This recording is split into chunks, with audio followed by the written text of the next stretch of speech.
Before we get started, folks, I want to send my sincerest condolences to the family of James Harris, aka the Ugandan giant Kamala. Unfortunately, he's gone up to that great big ring in the sky. Passed away recently due to COVID-19 complications. Kamala was one of the biggest stars of the 80s and 90s. Definitely someone who was ahead of his time. If you go online, you can see pictures of him even leapfrogging Hulk Hogan, a guy who was, 6'8", 6'9", just incredible athleticism and agility for someone the size of Kamala, who was 6'7" in his own right. And, well over 300 pounds. So, Mr. James Harris, a.k.a. Kamala, we will miss you, but we know that you are somewhere in wrestling heaven putting on a great match and terrifying all the young people. With that said, let's get on with the show. You're locked in. Look at what we have here, folks. To the only show that matters. The cream of the crop. Duke Loves Rasslin. And there is no one that does it better than your host. I have come here to chew bubblegum and kick ass. The Duke. And I'm all out of bubblegum.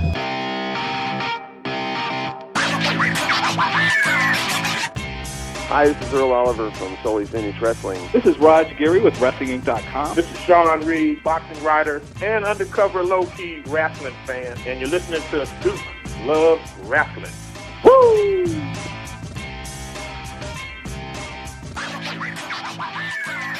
Welcome back to Duke Loves Rasslin, the show about pro wrestling and everything else. What is going on, folks? I'm telling you, I am loving the fact. And I don't know who it is out there. I don't know if it's the weather gods or the wrestling gods, maybe something in between. But somebody has finally turned the temperature down. Okay, that crazy heat wave that was beating me up here in sunny Boston, Massachusetts, has finally dissipated. You've given the polar bear, the Duke, a chance to catch his breath a little bit.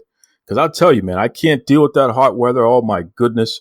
I got one of those air coolers. It's not an air conditioner. It's an air cooler.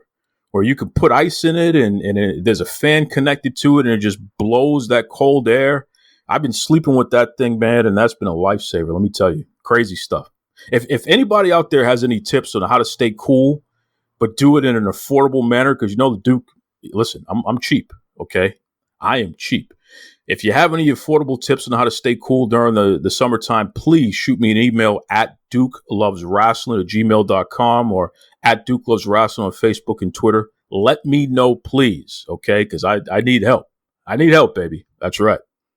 Folks, we had a great discussion last week with Sade from DDT Divas. She's just incredible. As I said before, just one of my favorite people to discuss pro wrestling with. And we really dug into this AEW stuff, especially as it relates to how they're treating their women's wrestlers. And, folks have responded so positively about that discussion. And I've made some connections with some other folks who I were not previously familiar with. And I'm so happy that the discussion continues to evolve. And I'm learning more information and finding out things that I didn't know before. But at the end of the day, it still comes back to the same point. And I want to make sure I'm clear about this, okay? All Elite Wrestling, I don't have any problems with the company, the concept of the company at least. I want more wrestling promotions. I'd like to see them on TV. I'm a lifelong wrestling fan. Duke loves wrestling, right? So we want them to succeed, but what we don't want is for them to continue to do the status quo stuff where you're not treating women respectfully, where you're not treating people of color respectfully, where you're pretending to be so progressive and woke and all this other nonsense, but you're not actually putting the action behind it. And we know the proof is in the pudding with their television show. So what they choose to air on television, which is their number one moneymaker, by the way, that lets you know how the company feels about their talents. And that lets you know what their business model is, right? So please keep in mind, folks, when you hear these discussions, this isn't a let's go and attack AEW for the hell of it sort of deal. No, what we're saying is AEW, you promised us one thing. Where is it? We got to hold you accountable for it, just like we do anybody else. I'm not going to go to a restaurant that says they're going to serve me burgers and accept the fact that all I'm getting is hot dogs. It just doesn't make sense, right? So just keep that front of mind as you hear the series of discussion going on, folks.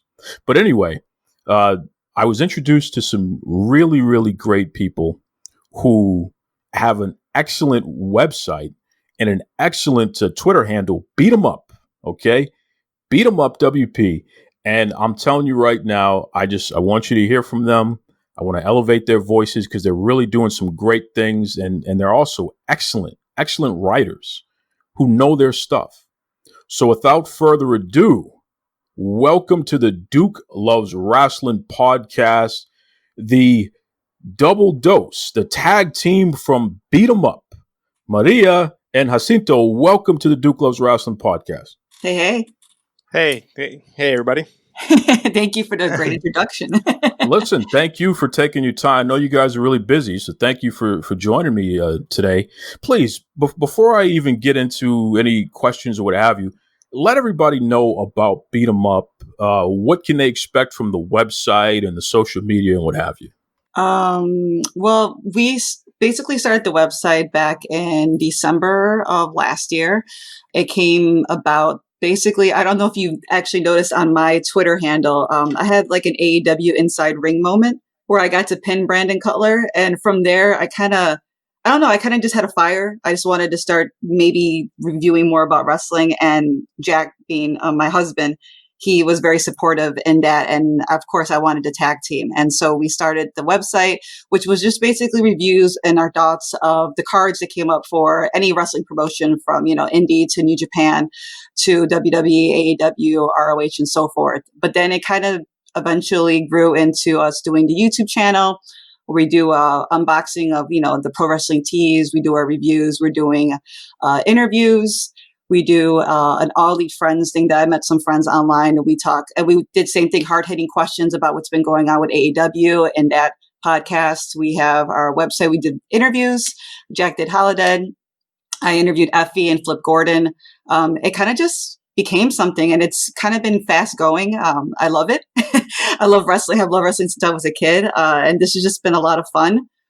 Frustrating at times, of course, because, you love something, you want to see something, different and better to come out of different promotions. But nonetheless, it's still been a lot of fun. So you pinned Brandon Cutler in an AEW ring, which is a really big deal. So you got to tell me, Maria, and I think, though, you can jump in on this because you might have to help become the matchmaker here. Shouldn't you be challenging Cody Rhodes for the TNT television championship there? So what happened was, it was my birthday. Jack, Jacinto, I'm gonna call him Jacinto because you're doing a great job of saying it. Jacinto, he basically drew me a picture. He's an artist. He does all artwork for Beat 'em Up and has done a couple of things for some artists. For wrestlers out there. But he made me a Brandon Cutler sign with me slamming a chair against his head. Brandon Cutler's wife saw it on Twitter, told Brandon to watch out for me. I'm a librarian in real life, so it kind of just fit with all the storylines going on in AEW at the time. And they called me out at Champagne's AEW Dynamite show, and in the ring with me was Tony Khan was my referee. I was there with Kenny Omega, Cody Rhodes, the Young Bucks, and Brandon. And Kenny Omega was my coach. Because normally during this bit, they would always knock out Brandon themselves. But Kenny Omega showed me how to do a surprise roll-up. So I surprise rolled up Brandon Cutler in the middle of the ring. The most devastating move in wrestling history. And it's a guaranteed win if you execute it right. So Cody Rhodes, you silver spooner, I'm telling you right now, okay? You need to get in touch with Jacinto, and we need to make this match, okay? Maria needs to challenge for that TNT championship. You heard it here first on the Duke Loves Wrestling podcast. Cody Rhodes, stop ducking Maria. I got to win more than Peter Avalon and Brandon Cutler. So. Oh, that's right. You got to rub it in now. So, Jack, a lot of folks are going to know you as Jack, but Jacinto, that's your name there. That's what I love to call you. It's safe to say that you folks are not only wrestling fans, but you're fans of All Elite Wrestling, right?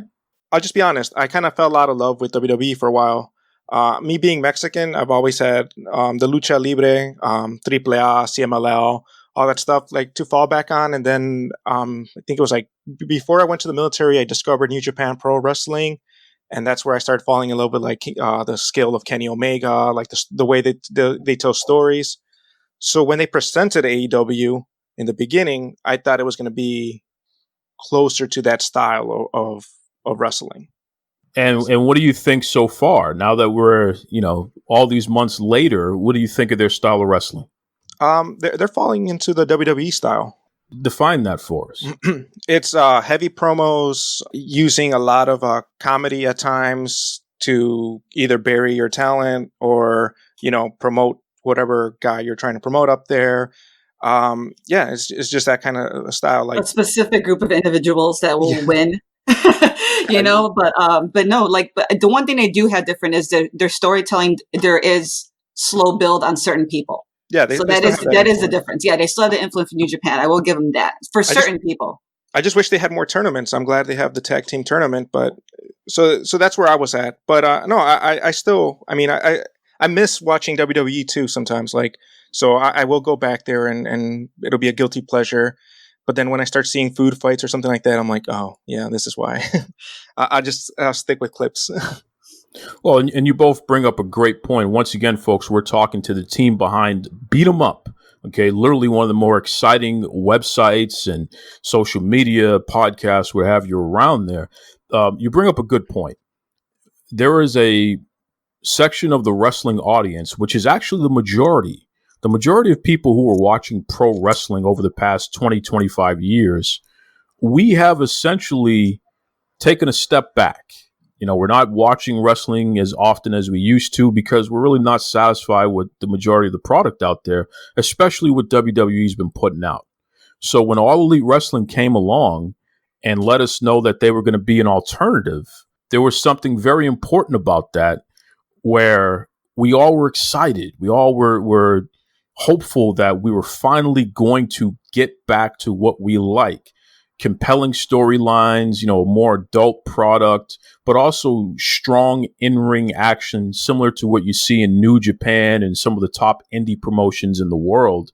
But unfortunately, here we are now, all these months later, and AEW is a lot closer to traditional WWE than they are to New Japan or the indies, which is just unfortunate there. I want to ask you both about an article that you recently wrote that has just really caught fire, and it is challenging a lot of folks' perception of what's going on in AEW. So please, let's talk about this here, because on your website there, what was it about the way that AEW is presenting their women's division in particular that inspired you to write the article that you just recently wrote? So the article came because me and Maria were talking on Twitter during the Dynamite. And we were just saying, man, it's a shame that they're not talking about the tournament that just happened on Monday. We loved it. We thought it was good. There was some good action in the ring, and we were like, we thought they were going to highlight it, talk a little bit about it. We're not asking for 10 minutes. You could even do a quick 5-minute segment where you just talk about the results. But they just put a little bit of the results at the bottom. So if you weren't paying attention, you wouldn't have seen it. Yeah. And then when we started putting that up on Twitter, we started getting attacked. When we started being told, the company's new, what do you expect? Most of the women are overseas.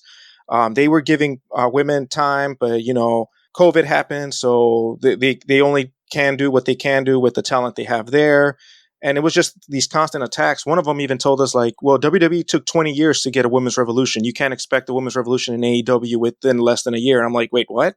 We have to wait for a women's revolution for women to get treated equally in the company that said it was going to be all inclusive and progressive? We were talking to the DDT Divas when after the Jericho and Cassidy spot had happened. And we were all like, okay, well, Swole's going to come out and Britt Baker's going to give her challenger. And I'm like, but look at the time. Look what time it is right now. We still have the Darby Allin and Mox match. I said, there's not going to be a match. It's going to be a squash match. It's not going to be anything that's going to highlight the women. And when they came out, it was under 5 minutes. It was 4 minutes and 20 seconds or something like that. And, and we were all hoping that it was going to be something more than that, because you want this lead up to All Out that's going to happen. But at the same time, we're starting to talk about, and, in Twitter with her and things like that, or some other people too are chiming in. where's Sheeta? Sheeta's on the sidelines. She's our champion. There's no storyline. It's just going to put together the number one contender, with Sheeta at All Out. And we're supposed to buy into the storyline once again when there's nothing there, when we already know Britt Baker and Big Swole don't like each other, that we already got that storyline. We don't need to always constantly see. We could see just a few seconds of them bickering back and forth or a small promo back, from either one of them and an actual match. That would have been fine because that would have been two different women's spots. It would have been Britt and Swole and then another match. So we would have had two little highlighted of the women that night, but we had nothing. There was a marquee and it broke my heart because the women really put out a good match in the tag tournaments. They were amazing. There was so many great surprises, like you said, and like Medusa and everything that it was so overshadowed. And then they didn't even mention the next week. Yeah. So it was like, how are people going to know to tune in? Because some people were already confused at what time it was going to be on Monday. Then they thought they were going to have another little video either on All Elite Wrestling on Twitter, showing them picking their teams. But then Jericho came on a Facebook Live and he announced another team.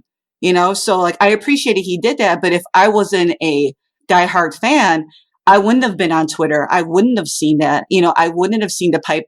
Everything come down the pipeline.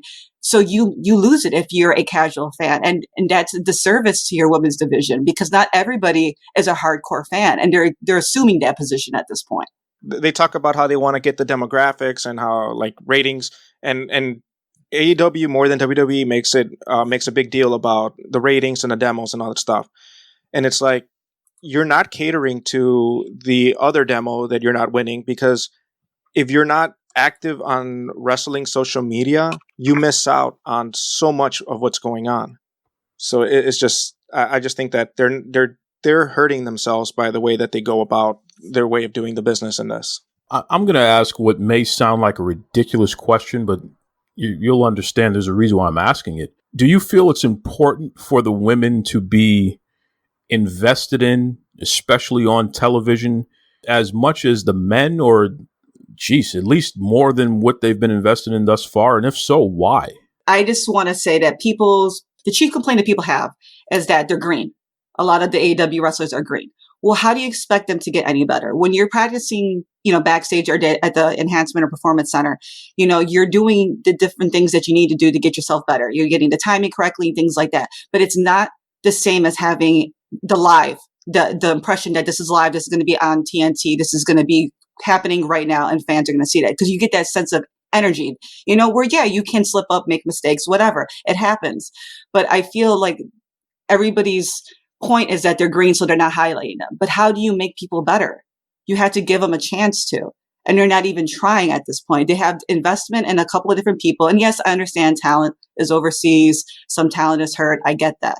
But you still have enhancement talent that you're bringing in from the indies that can definitely go up there. They want a spot. They're hungry and they're eager and they want to show what they can do in the ring. Give them those opportunities to do that. So it goes back to me. It's just that if you want them to get better, they need the time. And I don't care if the demos go down at that time, if people turn away, you still need to just give them a chance and you have to support them and whatever's going on. And that's what it is. For me, I feel like I think somebody had pointed out on Twitter, I can't remember the handle, so I'm sorry about that. But they actually went back and for like maybe a month and showed the demos going down every time a women's match occurred. And sometimes that happens, and unfortunately it happens. And I wish more people would support women in wrestling. But there's still a large majority of people that do like women's wrestling, and we're here to support them. And they need to give us the opportunity, and they need to give the talent the opportunity to get better and to shine more. So. Yeah, I'm going to add on to that really quick. To hit on that, the demos go down with the women's division. Your audience is going to react to your product the way you present it. If you present the women's division as an afterthought, then people are going to be like, well, let's go see what NXT is doing, because nothing that they're presenting to us in the women's division, for the most part, is over 6 minutes. On the article that you referred to, I broke down the percentage of how many of their matches are barely 6 minutes. And there's really no storyline. Like when Riho was champion, for the people that follow Joshi wrestling, they knew that her story with Emi Sakura, they knew she was a star in Stardom. But for the American audience, they were like, okay, she's Riho. What about her? They couldn't even do a segment where they explained why she's a big deal. Yeah, teacher versus student. Yeah, the whole Emi Sakura match, like they didn't even prepare it for it to be a teacher versus student. Emi literally had to go on Twitter and talk about why this was an important match for her, because her and Riho had such a back story of being teacher and student. And it's like, if your company is not putting even an extra 5 minutes just so that you could present these wrestlers, then we're not going to be invested. I mean, Darby Allin was green in the beginning of this whole thing, but they've invested so much time on him. They've done vignettes when he was hurt of him, the black and white vignettes that kind of looked like Clerks movie. And so you did that for him. You've invested on Jungle Boy, which is another guy that hasn't had that much experience. Marco Stunt. Wardlow, when and All Out, you did this whole video where he was beating up people in a parking lot.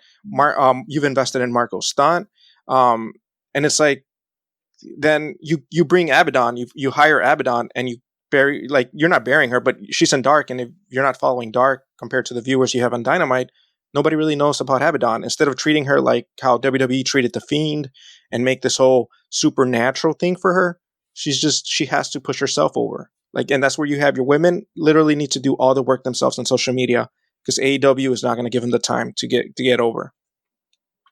Well said. Well said. The name of the article, folks, is AEW Women Deserve More, a statistical look at the AEW women's division. And once again, that's over there on beatemuppwp.com. Just really incredible stuff. And you both just framed it very well. So I encourage everybody to read that article and take a look at it. I mean, the proof is in the pudding and the facts are the facts. We can all have our opinions, but when you analyze the facts, it's kind of hard to refute what you see there. Now, AEW has come up with this AEW Heels program. And Maria, I know that you in particular have some experience with heels. Yes. So if you don't mind, I'd like for you to please just give us a brief explanation. What is heels? And then let's talk about your experience, especially the first couple of events. Yeah, definitely. It was presented to us, by Brandy, and it felt like it was going to be what we were all starting to call it as a safe space for women's, like fans of women's wrestling and just AEW in whole. As everybody knows, bullying and cyber attacks happen a lot more to women, especially when women voice their opinions on wrestling. They're not taken seriously, but this was wanting to be a safe space for us to come together, talk about wrestling through Zoom. And this is, for me, was one of the things that came positively out of the pandemic. I don't think this would have been created if this wasn't the pandemic. I'm pretty sure maybe something in the long run would have come down to having something for the women, because there's a very strong vocal voice in AEW as far as the women fans. But I feel like this Zoom option of having a Zoom party where there was music and, they highlighted some of the guests that were there. Brandy was there. The first one was great. They had almost all the women's wrestlers there, even the ones that couldn't be in the United States. They zoomed in and we were able to ask them questions. It was just fun. We did like polls on what we would like to see matches, between the women, ladder matches, Iron Man matches, things like that. And then the second one that came out, and these were all free, by the way. You just had to sign up. The second one actually started to have more of like a seminar feel to it. So it was very important to me, and they had one about the grieving process, dealing with depression, the loss of family members and things during this time. And as you're sitting here listening to this person, they had, a professional come in, people in the chat are like talking about, I lost my husband, I lost a child and things like that. I lost, a grandmother to COVID. And it became a space where everybody can just relate to emotions, and it was very raw. And then, of course we switched it around and then it became fun again. And we had like, Stella doing a makeup tutorial, which was amazing, how to do Sheeta's look. And it was just fun. And there was talks about a subscription. Yes, there was. So when it came out, what was it, Wednesday, that there was going to be the subscription cost for AEW Heels at $50, some people all of a sudden there's this divide within the community that was once very close. And it came down to the fact that a lot of people were saying they couldn't afford upfront costs. So on my Twitter, I was saying that I would have preferred maybe tiers. If there was if you can go to the seminar, hang out with everybody for a little bit, because Zoom allows you to do breakout rooms. So this is me being, a techie librarian. You can do certain things with the tech. So if you had a tier that was free, everybody can go to the seminar, get this, the help and everything they need, have that safe space, have that community to see everybody once again. And then for those who paid for the tiers, you would have the perks, the discounts, which she said was supposed to be a certain area of the venues when live events, take place again, and things like that. You can ask the wrestlers questions. Maybe you get like a one-on-one thing. Whatever perks they were going to have could have been the higher up tier. But then the community started saying, well, it's almost $4 to $5 a month. It's like a Starbucks. Well, I don't drink Starbucks, so that didn't relate to me, So I'm like, I couldn't relate to that. And when it happened, it was a Friday. That's my mortgage week, like real life things started happening to me. And it's a pandemic, like I said. So, Jack's job, just to have a little bit of personal, they cut his pay. And people are losing their jobs and people are trying to figure out, should I pay for this inflated food that I need to get every week, or am I going to have a job next week? So the thought of it still being free became a conflict in the community, and it became shaming as far as for those who couldn't afford it. And I don't know, I felt some sort of way about that because a lot of the people, and I hate to say it, but a lot of people that were saying they had a problem with the price, they were minorities. And I understood that, being a minority all my life, and growing up in South Chicago, it was not the richest neighborhood. So this is me trying to figure out what I need to do with $50 is like a real situation for me all the time. And our friends, all our friends, when we talk about going to wrestling events, is $50, doable for you guys? I don't know. Maybe it is. So this is a conversation we've had with a lot of our friends. It wasn't new to us, but for some reason on the internet, it was. Like, how dare us get mad at a price to have wrestlers come in and talk to us. And I'm not saying they don't deserve to have a charge because this is their time. This is a business and I understand that. But when you create a safe space, I don't think a safe space should be charged because in reality, when people were coming online and talking about how good they felt, how empowered they felt, how refreshing it had just to have positivity in the room, that was beautiful because you don't see that a lot on social media. You don't see that a lot going on almost anywhere when it comes to liking a fandom or a genre of something. So when it came down to the price, it was heartbreaking to see the divide in the community and to see people not understanding it. So we had put out a video, Jack and my AEW friends, about our just viewpoints, and that generated a lot of conversation.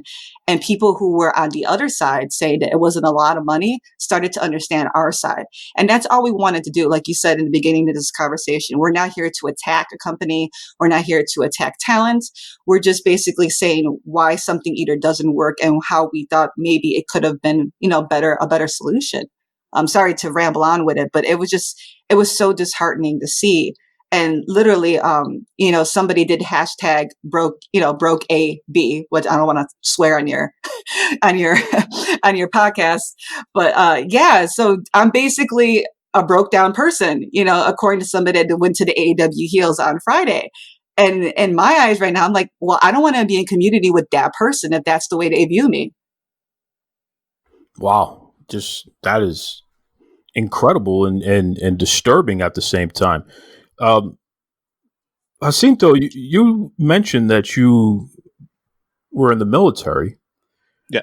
So you put your life on the line for all of us to maintain a free society and a way of life that hopefully encourages, that all of us are created equal and that all of us have a right to life, liberty, and the pursuit of happiness. These basic building blocks that make America what it's supposed to be.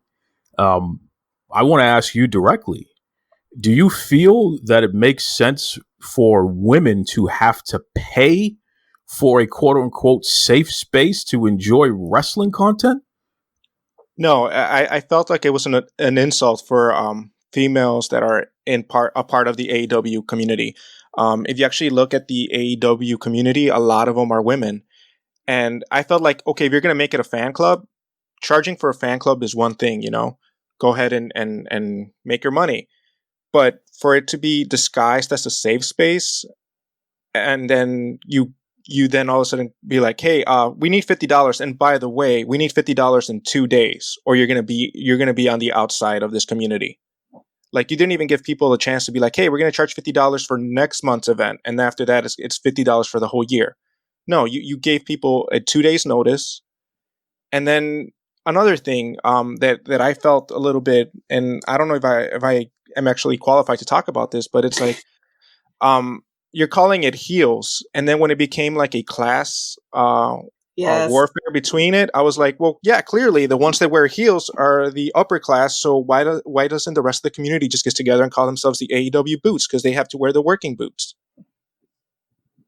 Damn, that's a good one. We should get that hashtag trending. AEW boots. Yeah, we talked about it with our friends, and me and Carl.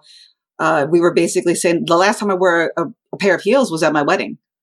I wear Chucks and combat boots and things like that. And I understand the perception, but I don't really perceive myself as being too girly.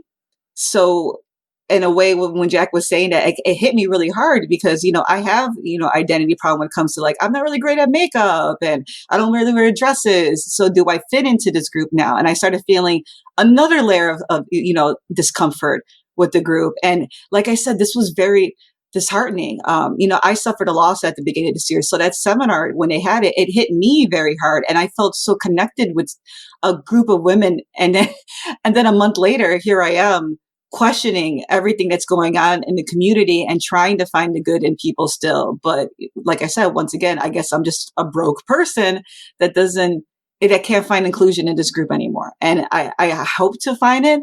But then again, I'm starting to feel like I'm not sure if I want to spend the money right now, as of right now. I want to see how the community evolves. I think there's a lot of learning from people, both that already have taken part in the Last Heels group. I think they need to listen to more people, just have a more open mind and just empathy. It's just empathy for online. Everybody needs to learn that. It's just a tool everybody needs. That's a great point. And it's funny because you said you want to see how this evolves before you decide if you are going to fork over $50. And this is $50 plus tax if you're in America. I know our neighbors up in Canada, it's $60 for them. So there are, there's a range of how much this is costing depending on where you originate. Brandy Rhodes, she took her Twitter feed down. Yes. And this was on the heels of her responding to fans who were questioning the timing and the program itself and even what the content was going to be. What do you both know about what led up to Brandy ultimately getting rid of her Twitter account and some of the things that she responded with when she was questioned about heels? I know, like Jack had mentioned before we started recording, if people were trying to figure out about the tag tournament, who was responsible for booking. They went toward Kenny Omega. They went, were tagging Cody Rhodes.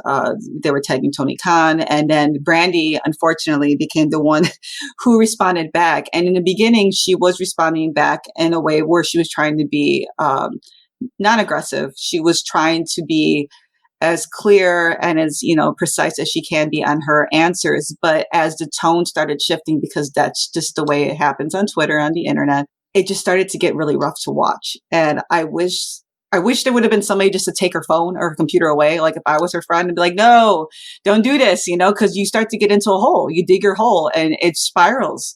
And she fell into this back and forward commentary with people. And then, like I said, the one comment that really stuck out with me is when she said, not all female wrestling fans like female wrestling. And it was such a disservice, I don't even know if there's room for that statement. Because it's one of those things that doesn't need to be said. Like I had said, I'm Hispanic, so sometimes I don't like all Hispanics. It's like, you don't really say that because it sounds like it sounds like you're not, I don't want to say self-hating, but you're generalizing something that you have no power over. And like I said, having gone to those two heels thing, we were all there. You would scroll through like the 200 people or plus that were there just to see, ooh, there's Sheeta. Ooh, there's Penelope. Ooh, there's Aubrey. You know what I mean? We were there for the wrestlers. We were there and to say that statement, I'm like, where did that come from? Well, to be fair, that statement is very horrible to use because you're giving ammunition to the people that hate female wrestling. And this is a statement that hate groups use. They could be like, oh, it's okay for me to hate this person because, well, I'll just use an example. Like, we'll go back in time in history, and we'll go with the Nazis. If a Jewish person would come out and be like, well, not all Jewish people are okay with Jewish people, then Nazis could be like, oh, see, even Jewish people hate themselves.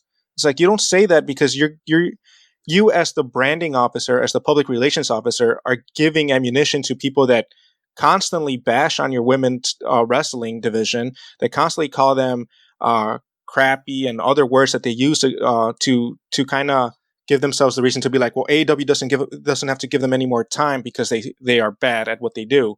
See, even Brandy saying that women don't like them. It's just not a good way to go about it. No, and just take the political climate that we're living in right now. Everything that's going on with minorities, and women are a minority, and just what's going on in Supreme Court level, what types of benefits and privileges that are being taken away from women. Just the tone of it. It's not the time for this. We're past that. Yeah, we're past that. Pretty much saying women don't support other women, which is just incredible.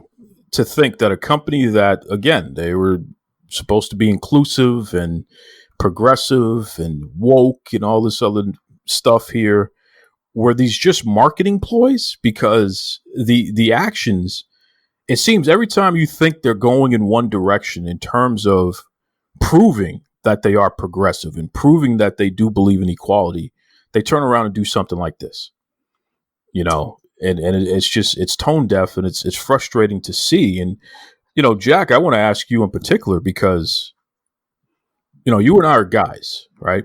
Yeah. And Jack, you like we said before, you've given your life to this nation. You're somebody who is out there. You're working. You and Maria have built this wonderful family. You're going through the challenges of living during this COVID-19 era, where employment is not always as stable as it once was, and God only knows what's going to happen tomorrow, and we always got to worry about our health on top of all that. You've experienced loss, just like I'd say all of us have over these past 4 or 5 months, right? No one is immune from what's happened over this period of time. No. How does it feel? And I'm talking to you in particular, Jacinto. How does it feel to see your wife connect with the community of not just women, but women wrestling fans, people that she found something else in common to relate to on such a strong personal level? And I know she's communicated this to you. How does it feel to, here we go, just a few weeks later, and now she's feeling like, well, damn, I thought I had this new group of people that I can relate to and connect with, and now they're basically telling me I'm on the outside. Yeah, no, it kind of, it's kind of hurtful because you as the husband, you want to, I mean, I know it's a stereotype, but you want to provide.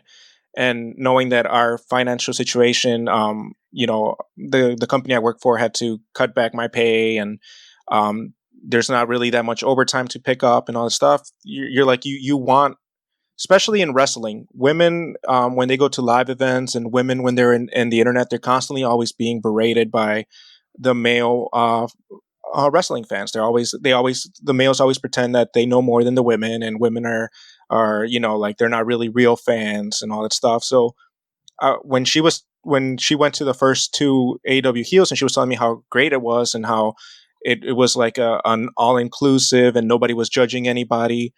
And then the other side of the coin, which was just this past week, was when she was being called a broke AB because she couldn't fork over $50 in the 2 days notice.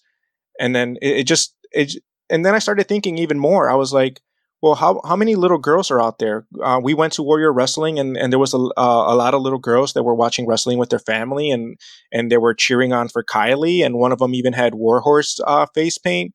And I was like, how many of these women whose dad or mom lost some kind of income are now also on the out? Like, you want to be all inclusive, but yet now you're making it seem like this safe space, it's behind a paywall.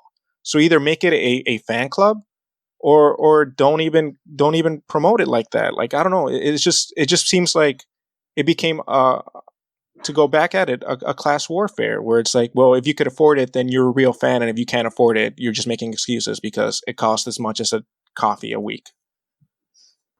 Just ridiculous, completely ridiculous. And even more ridiculous, as if to add insult to injury, so to speak here, Dave Meltzer of the Wrestling Observer. And you know, Dave is a legend in pro wrestling media. Let's not mistake that here, folks. There's a reason why Dave Meltzer is literally the most quoted person in wrestling. The majority of the top wrestling news websites, they spend half of their time creating articles based off of things that Dave Meltzer says on his program and through his newsletter, which is really just ridiculous to me, to be honest, because Dave Meltzer is giving his opinion 99% of the time. It's not as if he's really reporting on facts, but that's a whole other issue. But Dave Meltzer is very connected with All Elite Wrestling, and his views are in sync with the way that All Elite Wrestling presents its product. So recently, Dave Meltzer pointed out that he would rather see Ray Phoenix, and he doesn't feel that the women are good enough to be on TV more. And anyone who has a problem with that, so what? Because, hey, no one wants to see these women. Just a complete tone-deaf, sexist thing to say, and the fan base completely got behind those comments by him. But I'm more frustrated with AEW because Dave Meltzer can say whatever he wants, but the company is actually, through action, is proving and demonstrating and applying the sentiments that Dave Meltzer is actually saying. And where was the branding officer to come out and be like, no, our women have the talent and our women have the capabilities of being on TV? Like that's where you need your PR to come out and stick up for your own talent. Maria, tell us if we're wrong on this one here. I mean, what did you think when you saw Dave Meltzer's comments as it relates to the way that AEW has presented their product? I mean, when you go down to what Jack wrote in this article, 44 Dynamites since the inception of Dynamite, 16 of the women's matches were under 6 minutes. So as somebody like Dave Meltzer, who's been in the business, as you said, for so many years, and he is respectable, even if you love him or hate him, like you said, people go and read his stuff. I don't know. I can't, it's like, I can't disagree with him for thinking that way because that's what's been presented in front of him.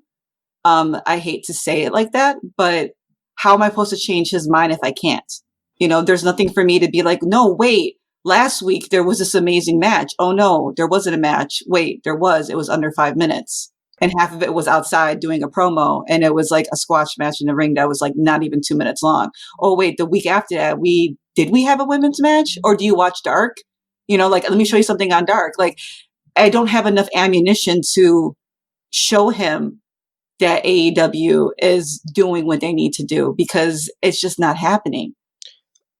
I just find it funny that he picked Ray Phoenix because another thing that AEW has been known to do is if you actually look at their number one contenders for most of their male divisions, they have one thing in common. And honestly, I'm a huge Lucha Brothers fan. I was so excited when they came to AEW, but I wish they would have stood on Impact because at least they were given respect and the time of day in Impact. In AEW, they became an afterthought after the tag team tournament, and then they teamed them up with Pac, and yeah, COVID happened. But the minorities are not given the airtime on AEW. So for him to pick Ray Phoenix, it's kind of funny that he went there. Well, and not even just that, like how every time the Lucha Bros come out, or sometimes like Kenny will have a match against Pentagon or Phoenix, I'll always bring up the AAA titles because we very rarely hear that they're in AEW, but they are. Kenny Omega has the belt he won against Phoenix. Was it the Mega Champion? And then the Lucha Bros are their tag team champions. They have gold, and it's a big deal, but nobody knows that. And it sucks because you're connected with this organization and you have their gold, but yet you don't want to say the Lucha Bros are still tag team champions in that organization. Like, that's a big deal, especially for being Hispanic. We want them to get the credit that they deserve. I'm a person that I'm solutions based. So I will identify a problem and let's talk about this issue, but then let's also offer some suggestions. And I'm going to start with you, Jacinto, on this. if you could offer one suggestion that could be applied today, this is something AEW could do today to improve upon some of the bigger issues that have essentially turned you off from their product most recently. What's something they can apply today, they can change today, in your opinion? Well, the main thing is, like Maria stated before, 44 Dynamites, 88 hours. Women have only gotten 5 hours out of it. I think you got to give the women a little bit more time. Figure out a way. If you don't want to put matches because they're too green and you want to put the matches on dark, if that's your excuse, then give us vignettes. Give us something for us to connect with them. Maria, what's something they could do today to improve upon their product? For me, just to piggyback off what Jack said, I agree with that. They do need just the time, even if it's promotion, just to build that heat, that organicness that you get when you have two wrestlers that either really like or don't like each other. And we don't have that. We have no character build. So even something very small, a bump in the hallway between two wrestlers that stare, it's just something that you start to, oh, what's going on there? But going back to the AEW heels thing, I wish that they would come back and look through the internet. And what I mean by some people, so somebody had said that nobody goes through a hashtag and actually looks through like the negative comments or the criticism. But you should though, as a company. Like if I wrote an article, I want to know the good and bad or what people viewed it. I want to understand where they came from. And I won't attack those views, but I want to kind of just digest, and maybe I can grow from those things. I hope that they come back from the AEW heels thing and they see not just the people are saying that costs too much, but why it costs too much, why people couldn't attend, how much it made them feel included, important, heard when they had those first two, seminars that were free, and just really understand where they came from. And just maybe go back and think of a different marketing strategy for not only the people that are non-binary or, trans or gender fluid that felt left out that day too. That's another group of people that felt left out when that was announced. But just find a different marketing strategy for that. And you can always do damage control. It's never too late to fix something. It actually shows that you care more when you come back out and say, you know what, we were wrong, and this is how we're going to fix it. Because then everybody's like, oh, okay, thank you. And yeah, you're going to get those people that are like, oh, you shouldn't bend over all the time. You know what? This isn't for you though, because you were already at that level where you're on the same level with them to begin with. This is for those who felt like they were left out and they were hurt. You can always make right by somebody. I don't think it's ever too late to change that marketing ploy when it comes to AEW heels. I think they could really bring it back around. And I hope to maybe come back on your show and say, yay, it changed. I'm going to be positive on that. I really hope they do listen to some of the fans. I don't know. I'm pretty heartbroken right now at AEW and just the women's in the whole. And it just makes me very sad to what has been happening during these last couple of months with COVID. It's just been hard on everybody. And I hope they just see that. Wow. And I hope so too. I'm with you 100%. Again, we have all had so much loss over these past few months, and there's really no end in sight as of right now. So pro wrestling is supposed to be our escape. And it's just disheartening when you have a community of like-minded people building with each other and encouraging each other and opening up with each other to be excommunicated from that because at the last minute, you can't just plop down a significant amount of money. And listen, I said in the beginning, I'm a cheap guy. You know what I mean? It's $5 is a lot of money for me. I could take $5 and I could turn it into 15 as far as what I get in return. I got coupons. I'm all of that. So when you ask me for $50, $50 is a bill. $50 may be able to feed me for a week. Like $50, I can do a lot with $50, especially today. So this whole notion of either you have the $50 or you're excommunicated from our exclusive women's empowerment group.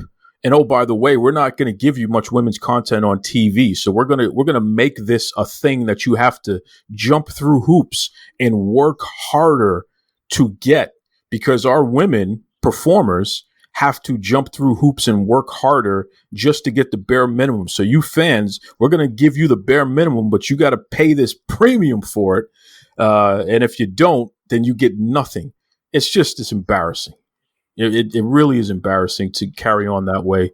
And AEW should be ashamed of themselves for even doing this, you know? Please, Jacinto, Maria, let us know the social media, the website. Plug away, please. Our website is Beat 'em Up, BEATEMUP, and then WP.com. Our Twitter is, I believe, the same thing. Yep. Beat 'em Up WP. And I think on Instagram, we're Beat 'em Up Wrestling. Before I let you go, I got to know. Let's say you get this TNT championship match here, Maria. Jacinto, you're gonna come out to the ring with her, and you also do commentary and what have you. I need to know, what is the finish? Cody Rhodes versus Maria for all the marbles here. And in fact, we'll throw in an extra stipulation. Maria gets to be the EVP, the number one EVP of AEW. Okay. What is the finish of the match? I want to hear it from both of you. Maria is going to look like she's getting beat up by Cody. Cody's going to start getting some heat because, it's not going to look too good that the EVP of AEW is beating up on a woman. And then when he least expected, Maria's going to hit him with an RKO out of nowhere. He's going to get up dazed. Then I'm going to run up to the ring, kind of get the referee's attention. And at that time, Maria's going to get him with the low blow. There you go. And say, this is for all the women that were left out of AEW heels. And then I'll tell the referee, hey, turn around. And then Maria's going to get the pin there. How did I do? You actually were spot on with the low blow. My first reaction was going to be a low blow to finish the match, and I was going to have you bring me like a sock, like Santana Ortiz, because I'm Puerto Rican. So there's got to be some sort of item that I'm going to hit Cody in the head with, and then low blow him. So I want him completely out. Hey, let's bring out the inner circle to help out too. Then. But no, you're pretty much right. Yeah, no, that's it. I would like MJF's music to drop and just clap for me since he hates everyone. But if I can get some kudos from MJF, that would just make my night. Wow. Just a really great interview and a breath of fresh air with two wrestling fans that, I'm sorry, I'm just over the moon about these two. Maria and Jacinto, I'm so happy to have been introduced to them, and I look forward to seeing their brand continue to grow because they have a lot to offer. Just, great folks in the wrestling community. And it was great at the end to hear the both of them laugh, and you can hear their fandom. I mean, I asked a very basic question: give me the finish of a match, and Jacinto jumped right into that, and he put it all together right away, instantly. And Maria was just having a good time with it, and she was laughing, and she's into it as well because, this is what wrestling fandom is about, right? This is what we love. This is what we care about. This is what we spend our time putting effort into because it's something that allows us to have an escape from the craziness of everyday life, right? That's what wrestling fandom is, folks. So it breaks my heart when I hear the story of Maria being part of the first 2 sessions of AEW Heels, which was free, and pouring her soul out to people and connecting with people. And legitimately, we all know when you are able to connect with folks from all different backgrounds and from all different parts of the world, when you're able to connect with them on this one unifying thing, and then you use that thing in order to build, and you find out that you have even more in common. I mean, it makes you feel good, right? It's food for the soul. So to go that far, just to be told, hey, if you don't give me $49, you're out. That sucks. That really sucks. And it really frustrates me to have to hear that. And then for Jacinto, who, this guy gave his life for this country. And all the challenges that he's had to go through just doing that. And then all the challenges he and Maria are going through just through everyday life, just like the rest of us. To see his wife have to go through that dramatic up and down, that sucks. Nobody wants to see that. Nobody wants to experience that. So, I know that some of you folks in AEW listen to the show. Some of you hate listen to the show because you just want to figure out what you're going to be mad at me about this the next time.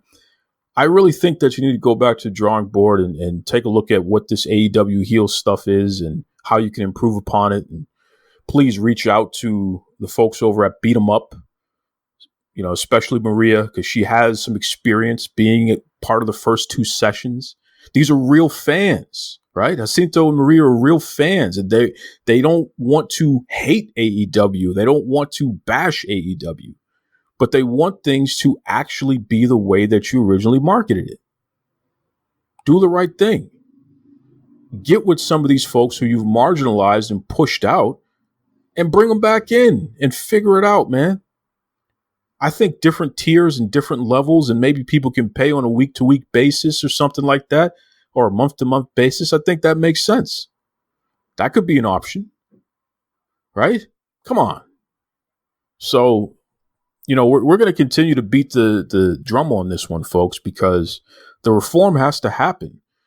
And you can't marginalize the very people that you expect to open up their checkbooks, open up their wallets, and give you money. How does that work? It doesn't. So once again, I want to thank Jacinto and Maria, and I just want to thank everybody for listening as well. Join me next week. We'll have another round of great guests. I hope you and your loved ones continue to be safe out there. Please be kind to yourselves and be kind to others. And of course, as I always say, I know you AEW faithful get frustrated about this. Tony Schiavone, he's a good man. He's a friend. He ends my show every week. And yes, that is Tony Schiavone for real. And he was a guest on this show, and he agreed to do the ending of the show forever and ever. So without further ado, take it away, Tony Schiavone. Mr. Tony Schiavone, and we're desperately out of time on Duke Loves Wrestling.